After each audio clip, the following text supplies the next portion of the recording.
People say time heals all wounds. But some wounds are so deep that time only sharpens the pain. My name is Arisha. Exactly 17 years ago, in the eyes of the world, I was just a broken, penniless, and helpless girl.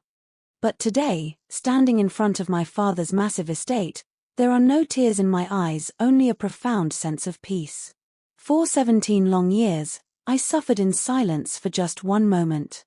Today, I took back my father's empire, stolen from me through greed and deception. It all started when I was just 12. After my mother passed away, my father was completely broken and lonely. Taking advantage of his vulnerability, a storm entered our lives. Claire, my stepmother. She had a smile as sweet as honey, but a heart full of venom. My father genuinely believed Claire would help heal our broken family. But Claire wasn't looking at my father's heart. She had her eyes strictly on the massive real estate empire he had built. When my father unexpectedly passed away, Claire immediately dropped the act. I remember that dark night vividly. Right after the funeral, Claire and her arrogant son from her previous marriage, Ryan, called me into the living room. Claire had a stack of legal documents in her hand. Smirking coldly, she looked at me and said, "Arisha, there's no room for you in this house anymore. Your father left everything, every single cent and this entire estate, to Ryan and me. You're an outsider now." I was too young to understand law or contracts. Sobbing, I pleaded, "That's impossible. Dad would never do this to me." But Ryan grabbed my arm and violently dragged me toward the front door. They handed me a small plastic box containing a few old photos of my mother and my father's watch. Then, they slammed the door in my face. Through the heavy oak door, I could hear Claire laughing. "Some kids just don't measure up. Go find a place on the street." Standing out there in the freezing rain, I made a vow. I didn't scream, and I didn't curse them. I looked at the closed doors and whispered to myself, "Claire, today you kicked me out of my father's house. But remember, every single brick of this estate was built with my father's sweat.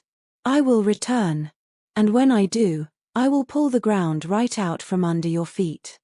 After being evicted, I had nowhere to go. Fortunately, my maternal grandmother's distant sister took me in. She gave me a piece of advice that changed my life forever. "If you want revenge, Arisha, never use anger.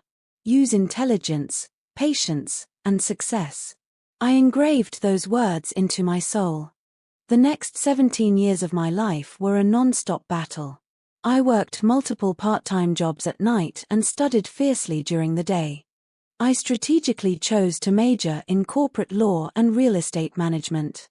I knew that to destroy my enemies, I had to master the exact weapon they used against me. While Claire and Ryan thought I was probably rotting away in poverty, they were busy living a life of extreme luxury, throwing lavish parties, buying sports cars, and draining my father's hard-earned cash. But what they didn't realize was that while you can forge a signature on a piece of paper to temporarily steal property, you cannot forge the intelligence required to keep it. Ryan was incredibly lazy, a heavy gambler, and completely incompetent at running a business. Meanwhile, over the last 10 years, I completely hid my identity and built a massive real estate conglomerate under the corporate name Aurora Holdings. I never showed my face in public. My highly trained legal team handled everything. Very quietly, I monitored every single business file, bank loan, and tax record related to my father's estate. Over the last 3 years, Claire and Ryan had been taking massive out-of-state bank loans just to maintain their fake, luxurious lifestyle. And that was exactly where I set my trap. When the bank started looking to sell off those risky loans, my corporate firm secretly bought out the majority shares of that local bank. Without even knowing it, Claire and Ryan were now heavily indebted to my company. They were walking straight into the trap I had spent a decade setting. The turning point came when Ryan made his biggest mistake. Desperate to fund a failing luxury resort venture and cover his massive gambling debts, he convinced Claire to put the entire family estate up as collateral for a massive $15 million loan. They thought they were untouchable, still believing the forged will from 17 years ago was their golden shield. What they didn't know was that the bank they approached was now entirely owned by Aurora Holdings. I personally reviewed their loan application from my glass office downtown, smiling as I authorized the approval. I gave them enough rope to hang themselves. Predictably, within 2 years, the resort venture went completely under. Ryan panicked, trying to shift funds from my father's old shipping business, but that company was already a hollow shell due to years of their neglect. The mortgage payments stopped. The bank sent warnings, which Claire arrogantly ignored, believing the bank wouldn't dare foreclose on a family with their standing. That was the green light I was waiting for. I instructed my legal team to initiate immediate foreclosure proceedings. No extensions, no renegotiations. The estate was quietly put up for auction. Because it was handled through private corporate channels, Claire and Ryan had no idea who was buying it.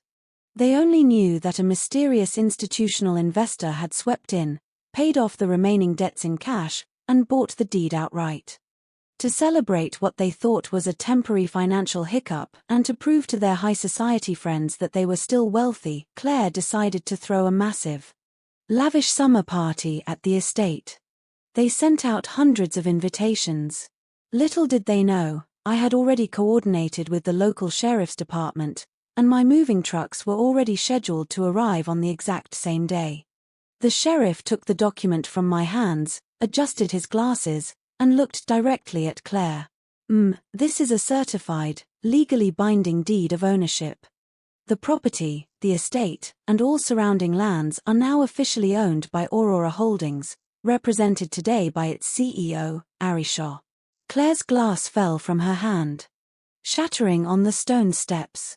Champagne spilled everywhere, soaking the bottom of her expensive gown. "No.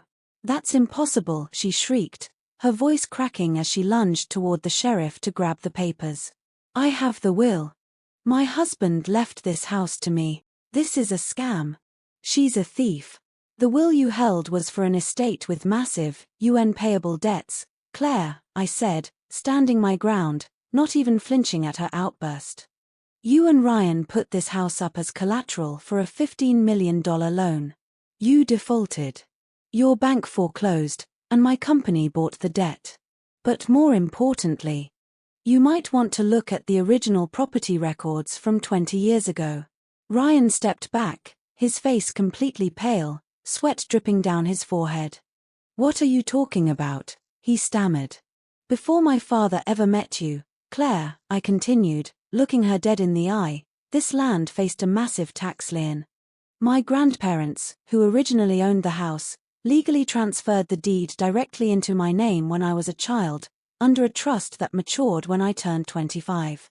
My father was only a life tenant. He never actually owned the property outright, meaning he couldn't legally leave it to you in a will. Even if that will wasn't heavily altered by your lawyers." The crowd of high society guests erupted into frantic whispers. People were pulling out their phones, taking videos, and quietly slipping away toward their cars to avoid the scandal. "Get out," Claire screamed, her face turning a furious shade of red. "Get off my lawn. You can't do this to me." "Deputy," I turned to the sheriff, calmly ignoring her tantrum. "Please enforce the order." The sheriff stepped forward, blocking Claire. You have exactly 30 minutes to gather your personal belongings. Anything left behind after that becomes the property of the new owner. If you resist, you will be arrested for criminal trespassing." Watching my instructions, the movers from the big black truck immediately began unloading empty boxes and carrying them up the steps. Right past Claire and Ryan. It was an absolute mirror image of the night they threw me out, except this time, the entire town was watching their humiliation. Ryan tried to argue, but 2 deputies firmly grabbed his arms and escorted him down the driveway. Claire was left sobbing on the steps, her diamonds suddenly looking worthless as she realized the empire she had stolen through lies had vanished in the blink of an eye. As they walked down the long driveway with nothing but a few suitcases, I stood on the porch of my father's house. The air felt lighter. The quiet, invisible 12-year-old girl who had been pushed out into the rain was finally gone. I had won, not with shouts, not with violence, but with the quiet, devastating power of patience and the law. The day of the party arrived. The front lawn of the estate was covered in white tents, champagne towers, and wealthy guests laughing and gossiping. Claire was standing near the grand entrance, draped in expensive diamonds, bragging about how they were planning to renovate the West Wing. Ryan was right beside her, holding a glass of expensive scotch. Suddenly, the music stopped. 2 official sheriff's vehicles and a massive, unmarked black moving truck pulled up the long driveway, parking right on the manicured lawn. The guests began to whisper. Claire's smile faded as she walked down the steps, her heels clicking against the stone. "What is the meaning of this?" she demanded, looking at the lead deputy. "This is a private event. Leave immediately or I will have you fired." The deputy didn't flinch. We are here to execute a lawful eviction and property transfer notice." Ryan stepped forward, scoffing. "Are you insane? We own this place. My mother inherits this estate. Check your paperwork, idiot." That was my cue. The back door of the black SUV opened, and I stepped out. I was wearing a tailored navy blue suit, my hair perfectly done, holding a sleek leather folder. I walked calmly past the crowd of shocked guests, straight up to the bottom of the steps. Claire stared at me, her eyes narrowing as she tried to place my face. It took her a few seconds, but then the color completely drained from her skin. "Arishaw," she whispered, her voice shaking. "Hello, Claire." "Hello, Ryan," I said, my voice calm, steady, and loud enough for everyone to hear. "It's been a long 17 years. Ryan burst out laughing, trying to mask his panic. "You! What are you doing here, you little rat?" "Mom, call security and get this garbage off our property." "It hasn't been your property since 9 a.m. yesterday," I replied smoothly, opening my folder and handing a certified document to the sheriff. "Deputy, please read the newly registered deed. You see, greedy people don't suddenly become humble just because they lose. They get desperate. And desperate people do incredibly stupid things." After being kicked out of the estate in front of all their high society friends, Claire and Ryan had to move into a cramped, 2-bedroom rented apartment on the dusty outskirts of the city. For people who used to spend thousands of dollars on a single weekend getaway, this was absolute hell. Ryan's gambling debts didn't just disappear either. The loan sharks were actively looking for him, and without my father's business accounts to bleed dry, he was drowning.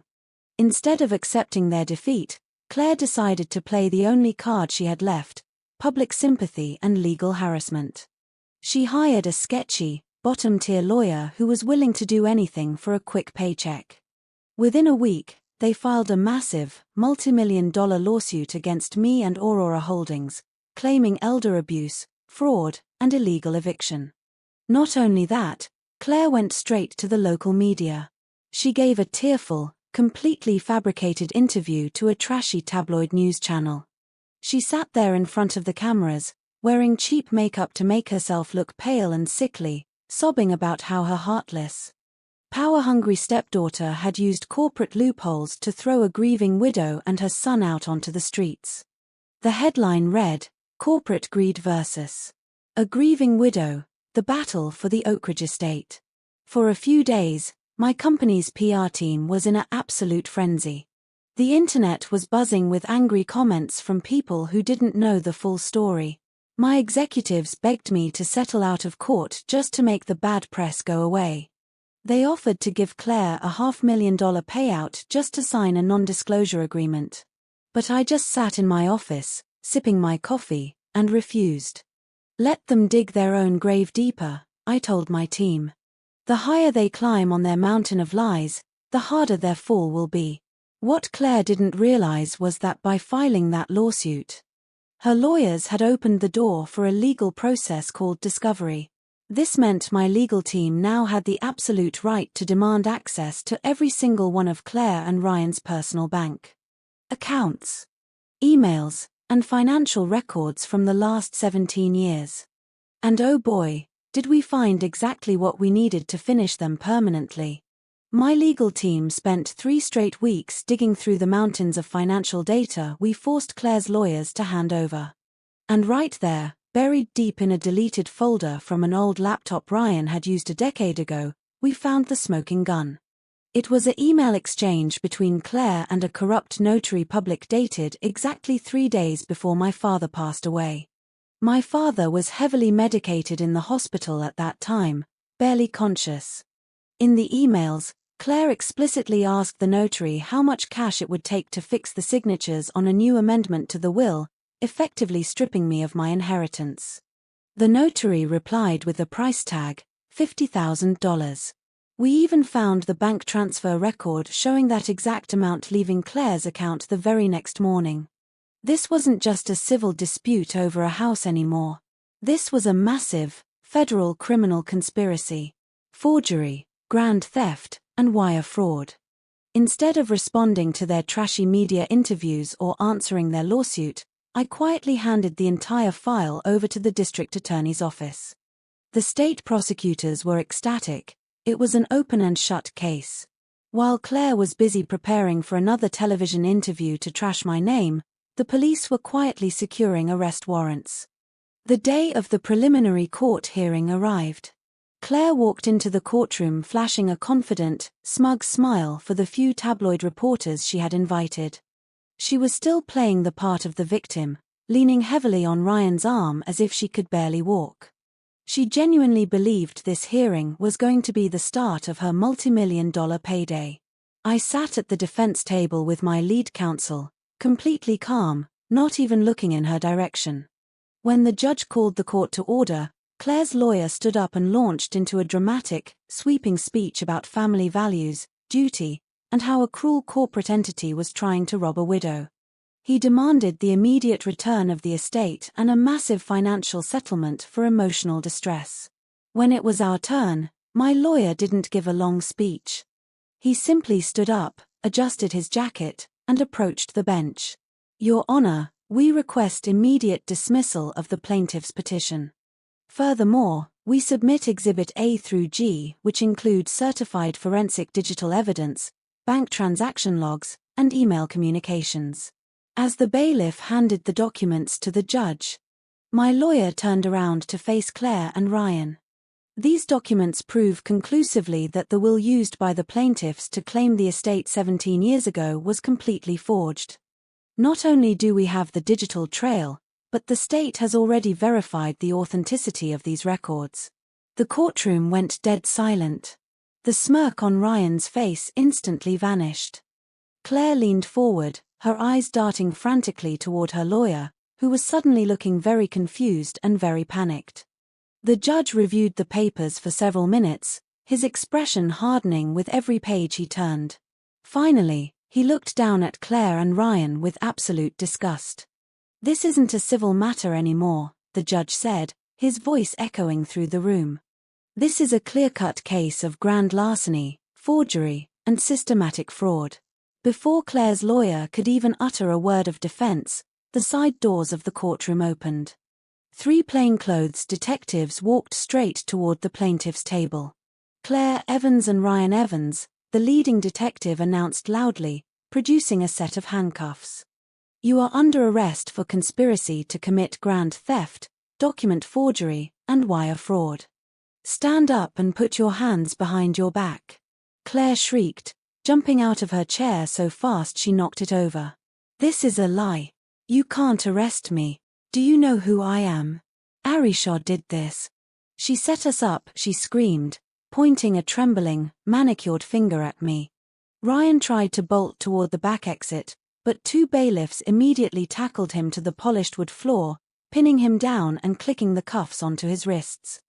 The tabloid reporters she had brought to witness my downfall were now frantically flashing pictures of Ryan face down on the floor and Claire breaking down into hysterical tears as the cold steel closed around her wrists. As they were being led out of the courtroom in disgrace, Claire stopped right in front of my table. Her expensive makeup was ruined by streaks of black mascara running down her face. Please, Arisha, she sobbed, completely begging now, her voice cracking. We're family. Your father wouldn't want this. Please drop the charges. We'll leave you alone, we'll never mention the house again. I stood up slowly, looking down at her. For the first time in 17 years, I looked her directly in the eyes at eye level. My voice was a whisper, but it carried the weight of a decade of survival. When you threw a 12-year-old girl out into the freezing rain with nothing but a plastic box, you didn't care about my father, I said coldly. You reap exactly what you sow, Claire. Enjoy the cell. They were dragged out of the courthouse in chains, facing up to 15 years in a federal penitentiary with absolutely no option for bail. As their assets were immediately frozen by the state to pay back the millions they had fraudulently borrowed. With Claire and Ryan officially behind bars waiting for their final sentencing, the dark cloud that had hung over my family's name for nearly 2 decades finally cleared away.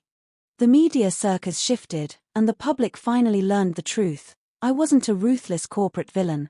I was a daughter who had survived, persevered, and rightfully taken back what was stolen. A week later, I returned to the estate. But this time, I wasn't there to fight a war or serve papers.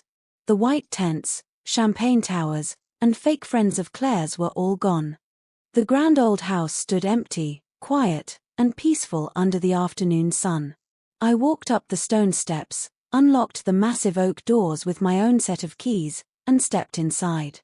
For the first time in 17 years, I walked through the halls without fear.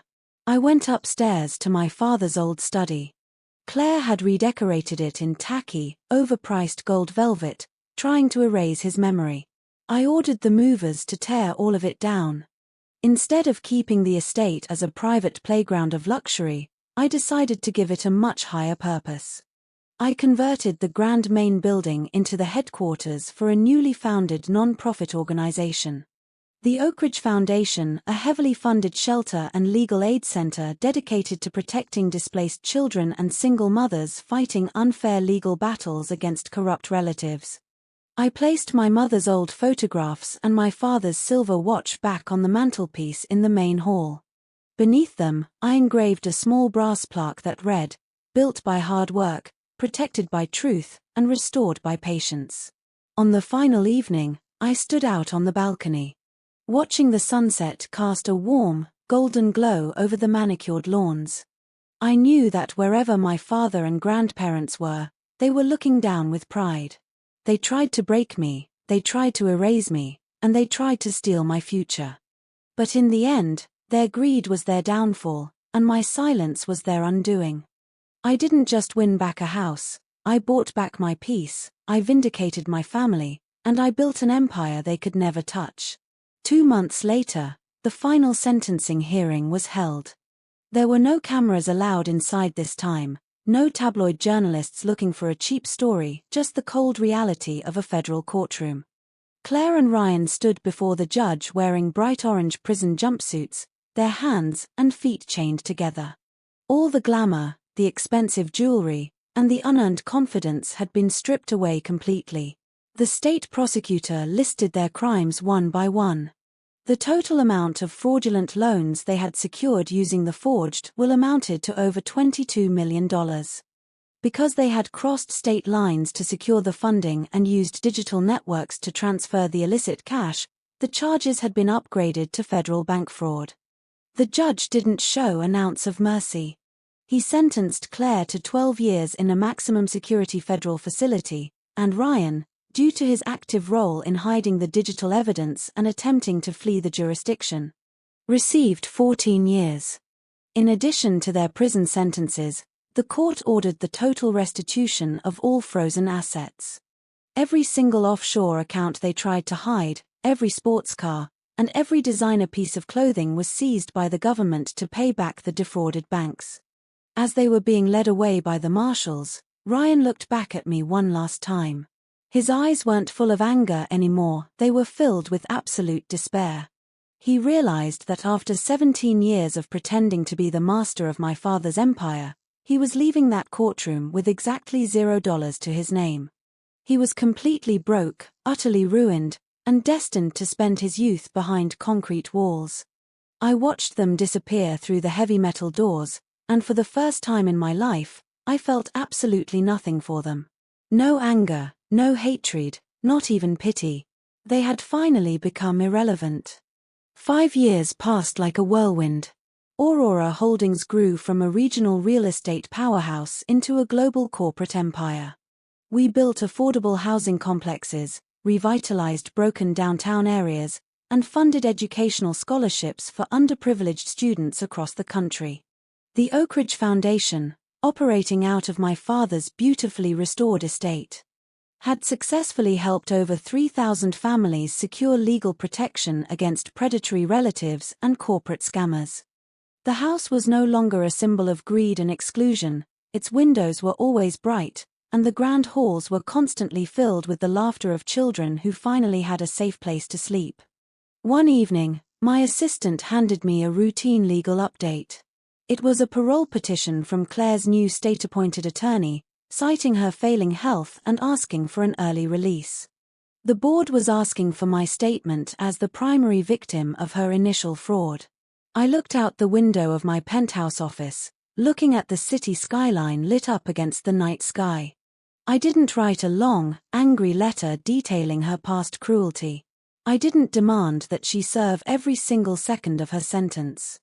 I simply took a black pen, checked the box marked no comment, and signed my name.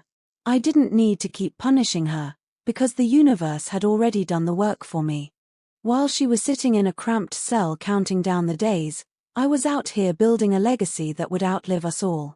The little girl who was left in the rain didn't just survive, she conquered.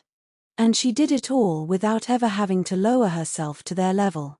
Open Book Sequence 13, The Visit, Tone, Somber, Reflective, Absolute Closure. A year after that parole petition was denied, I received an unexpected phone call from the chaplain at the Federal Correctional Facility. Claire's health had deteriorated significantly, and according to the prison medical staff, she had less than a few weeks left. The chaplain told me that Claire had made a formal request to see me. She had refused to see Ryan, who was now serving his time in a separate facility and had completely cut ties with her, blaming her for his downfall. My immediate instinct was to say no. I had no business with the ghost of my past. But as I sat in the quiet of my study, looking at the plaque dedicated to my father and grandparents, I realized that true closure meant facing the past without fear, anger, or hesitation. I wanted to see if the woman who had made it her life's mission to destroy me had finally understood the cost of her choices. The next morning, my driver took me to the facility. The heavy iron gates, the barbed wire, and the grim grey walls stood in stark contrast to the beautiful estate she had fought so viciously to steal. I was led through security checks and into a small, sterile medical visitation room. When the guards wheeled Claire in, I almost didn't recognize her. The arrogant, diamond-clad matriarch who had smirked at my misery was gone. In her place sat a frail, hollow-eyed elderly woman wrapped in a faded prison blanket. The fierce fire in her eyes had been completely extinguished, replaced by a dull, lingering shadow of regret. She looked up at me, her hands trembling as she rested them on the metal table. "Arishaw," she whispered, her voice barely audible over the hum of the fluorescent lights. "You actually came. You asked to see me, Claire," I said, sitting down across from her. My voice was calm, devoid of any malice. Tears began to well up in her sunken eyes. I needed to look at you one last time. Every night in this cell, all I see is the face of that 12-year-old girl I threw out into the cold. I thought I was winning. I thought taking that house meant I had won the world. But look at me now. My son hates me, my health is gone, and I am dying in a place where my name is just a number." She reached out, as if wanting to touch my hand, but drew back, knowing she had no right. "I ruined everything. I spent 17 years enjoying a lie, only to lose the only thing that mattered. Can you ever forgive me?" I looked at the woman who had caused me so much pain, the woman who had forced me to spend my youth fighting a war just to survive. I didn't feel a rush of triumph. I didn't feel the need to gloat. I forgave you a long time ago, Claire, I replied softly. Not because what you did was right, and not because you deserve it. I forgave you because carrying hatred for you would mean letting you occupy a space in my life. I let go of the anger so I could build my own peace. You took my past, but you never had the power to dictate my future. Claire closed her eyes, a heavy, ragged sob escaping her chest. For the first time, the weight of her guilt seemed to break her completely. She nodded slowly, understanding that my forgiveness wasn't a reconciliation, it was the final, definitive severing of our ties. I stood up, adjusted my coat, and walked out of the room without looking back. As the heavy steel doors clicked shut behind me, I stepped out into the bright afternoon sun. The air was warm, the sky was clear, and for the first time in 22 years, the story was completely, unequivocally over. 10 years later, I stood in the grand courtyard of the Oak Ridge Foundation.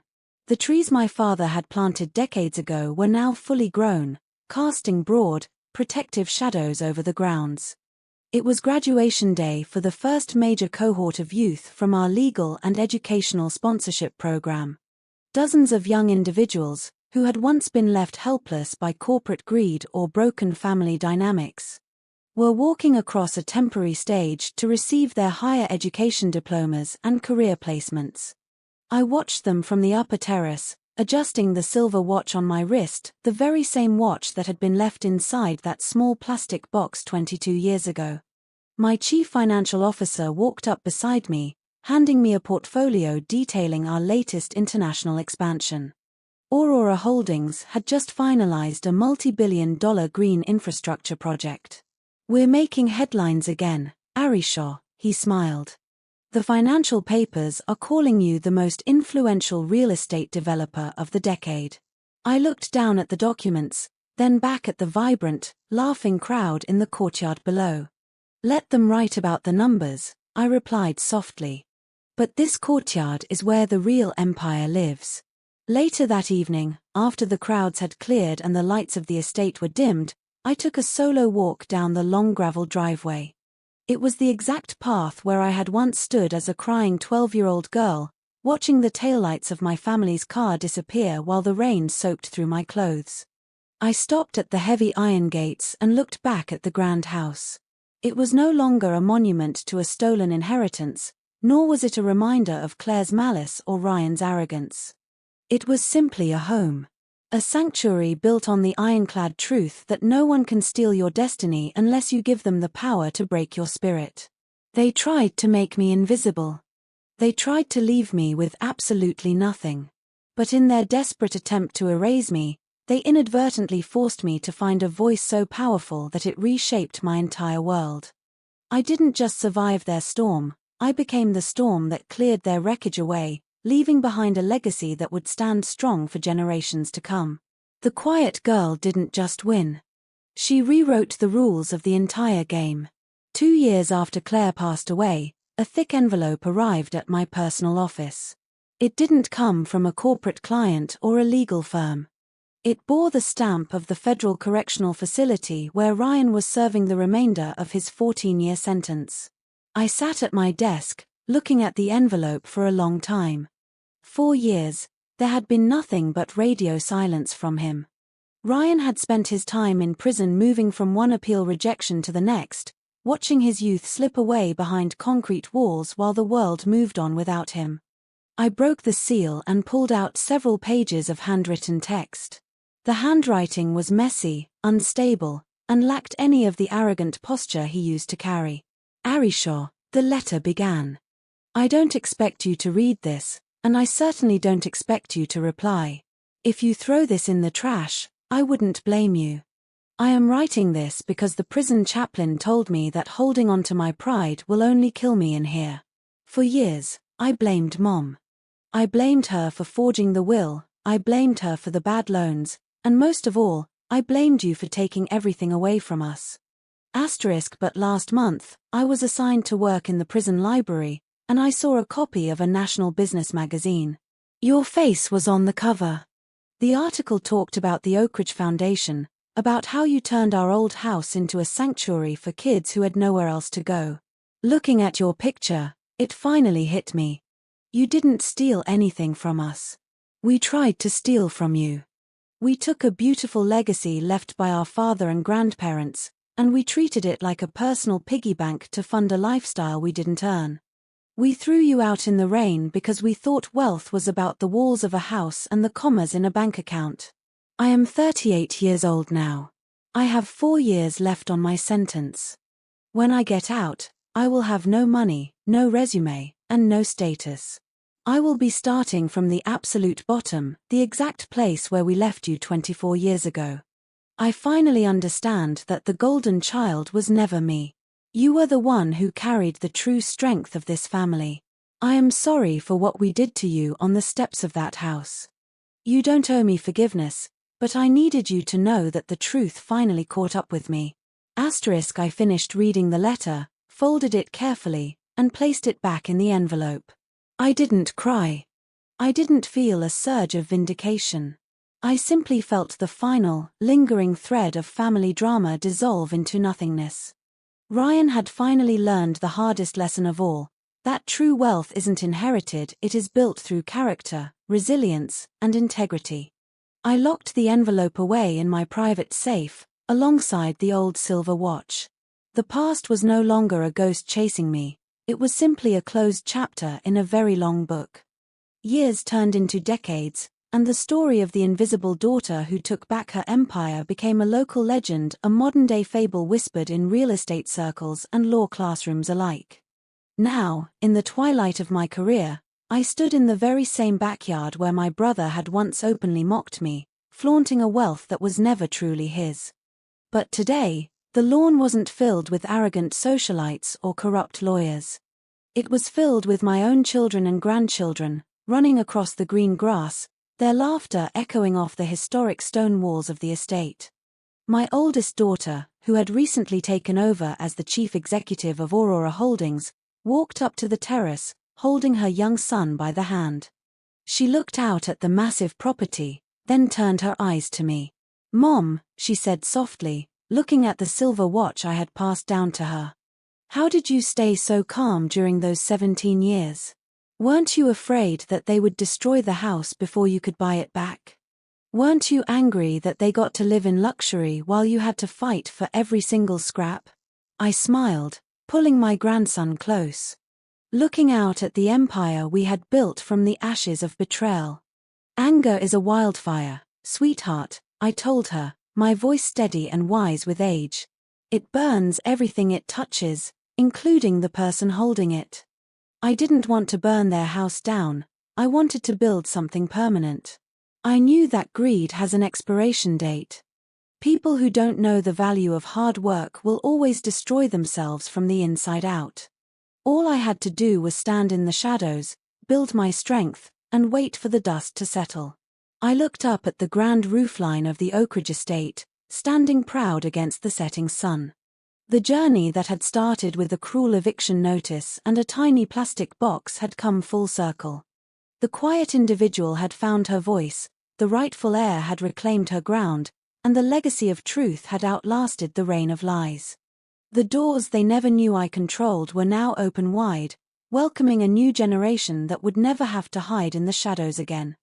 Time has a beautiful way of putting everything into perspective.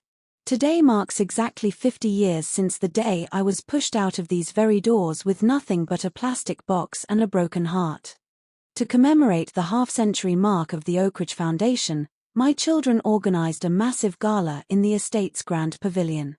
Hundreds of people attended, former shelter residents who are now judges, corporate lawyers, teachers, and community leaders. The entire evening was a celebration of resilience. As I sat at the head table, watching a slideshow of all the lives transformed under this roof, I looked at the silver watch on my wrist.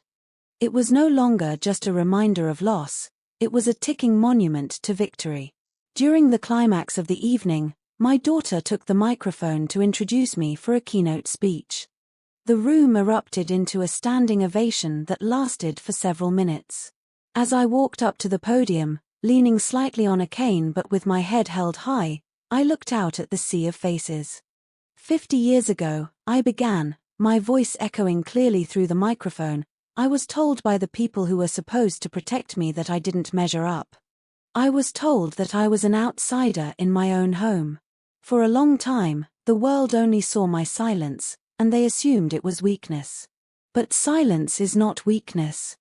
It is the quiet, disciplined gathering of momentum. It is the patience to let the people who build their lives on greed dig their own graves, while you quietly construct a foundation that nothing can shake. I looked toward the back of the pavilion, where the grand brass plaque honoring my father and grandparents gleamed under the chandeliers. True inheritance isn't a piece of paper, a pile of cash, or the deed to a house, I continued. True inheritance is the character to stand for what is right, the intelligence to outsmart cruelty, and the grace to build peace out of the ashes of betrayal. They tried to leave me with zero. But they didn't realize that when you start from zero, the only way left to go is up. The applause that followed shook the very foundation of the estate. Years flowed like water, and the time inevitably came for me to step back completely. My hands, once sharp enough to sign multi-million-dollar corporate mergers and review complex real estate deeds, were now wrinkled and slow. But my mind remained as clear as the glass facade of the Aurora Holdings tower downtown. On my 85th birthday, I gathered my family in the grand library of the Oak Ridge estate. Surrounding the massive mahogany table were my children, grandchildren, and the brilliant young executives running the Oak Ridge Foundation. I called my oldest granddaughter, Maya, to step forward. She was a brilliant 24-year-old corporate attorney, carrying the exact same fierce determination in her eyes that I had possessed when I began my silent empire decades ago. I unlocked the antique wooden box resting on the table.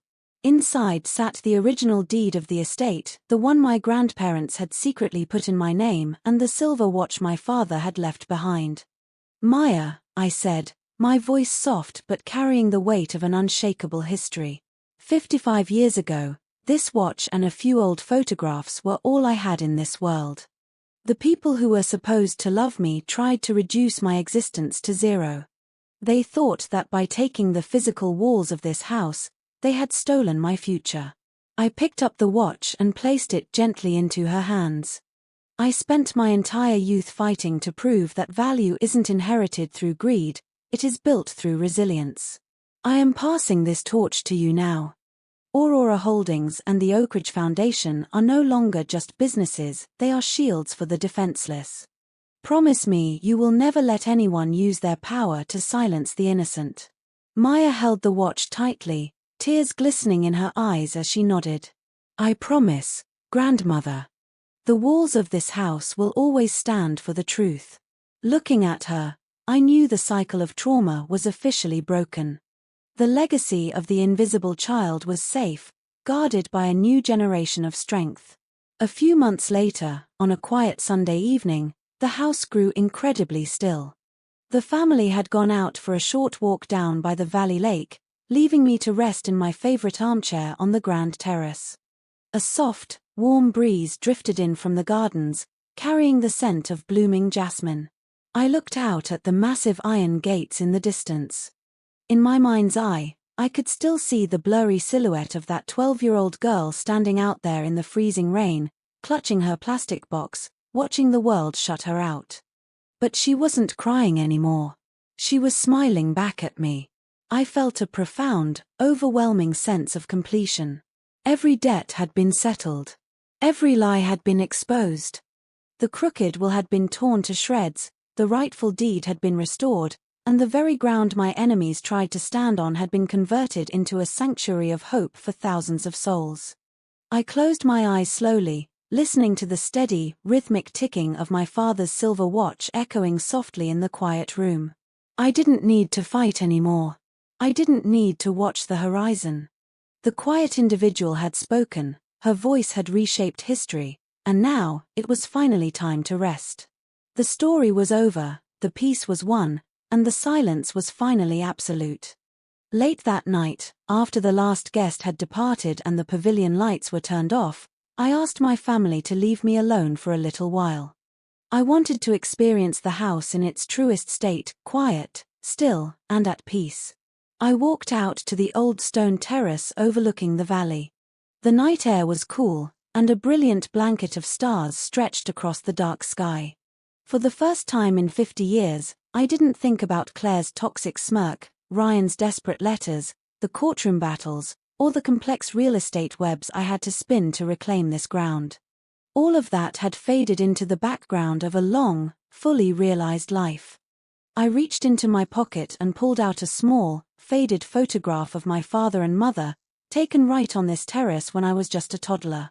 I placed it gently against my chest. The debt had been paid. The family name had been cleansed. The invisible girl had not only found her voice, but she had used it to sing a song of absolute triumph that would echo long after she was gone. I turned back toward the house, looking at the warm, soft lights glowing through the windows. The doors I once controlled from the shadows were now wide open, safe, and secure for generations to come. I smiled, stepped inside, and closed the door behind me, knowing that the story was finally, beautifully, and eternally complete. 3 weeks after my peaceful departure from this world, the grand library of the Oakridge estate was packed once again. But the atmosphere wasn't one of despair, it was one of immense respect. My family, the board members of Aurora Holdings, and the head directors of the Oakridge Foundation sat in absolute silence as my longtime personal attorney, Mr. Harrison, stood at the podium. In his hands, he held my final will and testament. "Ladies and gentlemen," Mr. Harrison began, adjusting his glasses. Arishaw lived a life defined by strategic precision, brilliant patience, and an unwavering commitment to justice. Before I read the allocation of her assets, she requested that I read a personal statement she appended to this document. He opened the leather folder, cleared his throat, and began to read my final words to the world, asterisk to those I leave behind. When I was 12 years old, a piece of paper was used as a weapon to strip me of my identity, my home, and my safety. I learned the hard way that human greed knows no bounds. But I also learned that true wealth is not something that can be stolen, because it resides in your intellect, your resilience, and your spirit. I started from absolute zero. Today, I leave behind a global empire. But this empire does not belong to the elite, it belongs to the invisible. It belongs to the fighters. Asterisk Mr. Harrison looked up, looking at my daughter and granddaughter, before continuing with the legal declarations. Per Arisha's explicit instructions, 60% of the entire liquid wealth of Aurora Holdings, amounting to several $1 billion, is officially transferred into a permanent trust for the Oakridge Foundation. This ensures that the shelter, the legal aid centers, and the educational programs will remain fully funded, entirely independent, and untouchable by any outside corporate entity for the next 2 centuries. The room erupted into quiet gasps and emotional smiles. The remaining 40% of the corporate shares are divided equally among her children and grandchildren, under one strict condition, Mr. Harrison noted, looking directly at Maya. The historic family estate can never be sold, commercialized, or mortgaged. It is to remain the living heart of the foundation. The deed remains sealed, permanent, and righteous. A month after the will was executed, Maya was working late in the Grand Library, overlooking the long gravel driveway through the massive glass windows. The sun was dipping below the horizon, painting the sky in deep shades of purple and gold. Suddenly, she noticed a lone figure standing outside the heavy iron gates of the estate. The man was dressed in incredibly simple, worn-out clothes, holding a single canvas duffel bag. He wasn't trying to push the gates open, nor was he shouting. He was simply standing there, staring up at the grand house with a mixture of awe and deep sorrow. Maya walked down the stairs, signaled the security guards to hold, and walked down the gravel path herself. As she drew closer, she recognized the aging face from the old family photographs her grandmother had kept in the private safe. It was Ryan. He had just been released from federal prison after serving his full sentence. He looked at Maya, seeing the striking resemblance to the sister he had wronged 24 years ago. He took a step back, his voice trembling. I didn't come here to cause trouble. I know I have no right to be on this property. I needed to see it one last time. I needed to see the place where the truth won. Maya looked at her grandmother's silver watch on her wrist, feeling the immense weight of the legacy she now carried. She remembered the lesson Arishaw had taught her. The ultimate revenge isn't anger, it's owning the peace they tried to steal from you, and having the grace to rise above their cruelty. Instead of calling security or ordering him to leave, Maya stood tall, her voice calm and steady. My grandmother left a strict protocol for the Oak Ridge Foundation, Ryan, Maya said softly. She built this place as a sanctuary for anyone who has hit absolute rock bottom, anyone who has been left with nothing, and anyone who genuinely wants to reform their life. Even you.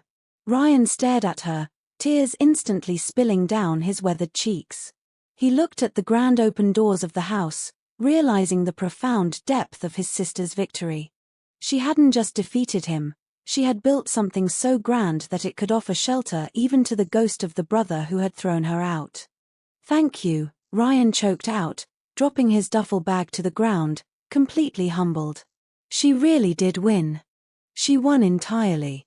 The iron gates slowly swung open, not to welcome a master, but to allow a broken soul a chance to finally heal. The quiet individual had left behind a legacy so powerful that it didn't just conquer her enemies, it completely redeemed the past, leaving the estate in eternal, unshakable peace. A year after Ryan returned to the estate as a humble worker in the Foundation's gardens, the transformation of the Oak Ridge estate was completely whole. He never asked for money, he never asked for a position in the company, and he never once stepped inside the main house. He spent his days quietly planting new rows of white roses along the perimeter walls, the very flowers my mother had loved before our family was torn apart. One late autumn evening, Maya walked out onto the terrace. The air was crisp, and the leaves were turning brilliant shades of amber and gold. Down in the garden, she saw Ryan pack up his tools, look up at the grand balcony, and give a respectful nod before walking back to the staff quarters. Maya looked down at the silver watch on her wrist. The ticking felt slower now, peaceful, as if the grand clock of our family's history had finally found its perfect rhythm. She walked down to the main hall and stood in front of the brass plaque. The foundation had now expanded to 50 locations across the country, but this house remained the epicenter of it all. As she touched the engraved letters, a sudden warmth filled the room, and the heavy oak doors briefly creaked in the wind. As if a gentle presence was passing through one last time to ensure everything was in its proper place. The invisible girl who had built an empire from absolute zero had left behind something far greater than real estate, concrete, or billions of dollars. She had left behind proof that no matter how dark the night, no matter how cruel the betrayal, and no matter how loudly your enemies celebrate your downfall, truth will always have the final word. The shadows were gone. The battlefield had turned into a sanctuary, and as the night fell over the Oak Ridge estate, the legacy of Arishaw stood tall, unshakable, and eternally triumphant.